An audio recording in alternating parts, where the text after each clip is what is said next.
Nouvelle vie. Une chronique réalisée par Alliance Internationale. Les précédentes chroniques ont longuement parlé de la ville de Cabinda en République démocratique du Congo. Cette nouvelle chronique va nous faire changer de pays. Nous remontons vers le nord pour le Mali.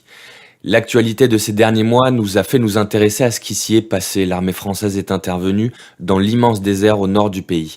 Alors qu'une guerre était engagée, la population essayait de vivre tant bien que mal. Dans ce pays à plus de 95% musulmans, l'archevêque de Bamako a appelé en 1996 la communauté des béatitudes pour créer un centre d'accueil pour des jeunes femmes enceintes abandonnées. On les appelle les petites bonnes, appellation singulière pour des femmes. En fait, elles viennent de la province et sont en âge de se marier.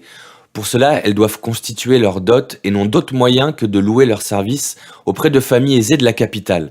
Se trouvant assez brusquement arrachées à leur milieu familial, sans préparation ni protection, elles se retrouvent isolées en milieu urbain, dans un monde inconnu aux habitudes et aux coutumes différentes. Parfois fragilisées, elles connaissent des mésaventures et peuvent se retrouver enceintes. Cette situation inacceptable dans leur environnement culturel, religieux et familial les conduit au rejet. Elles se retrouvent ainsi brutalement à la rue sans ressources.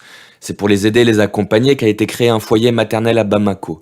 Chaque année, il accueille pour quelques mois environ 45 jeunes mamans avec leurs enfants. Celles-ci âgées en moyenne de 14 à 30 ans.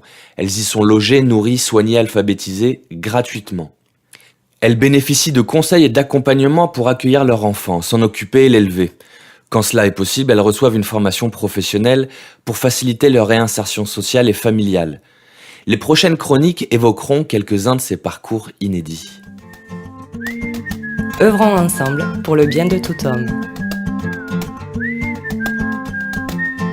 Retrouvez-nous sur alliance-internationale.org.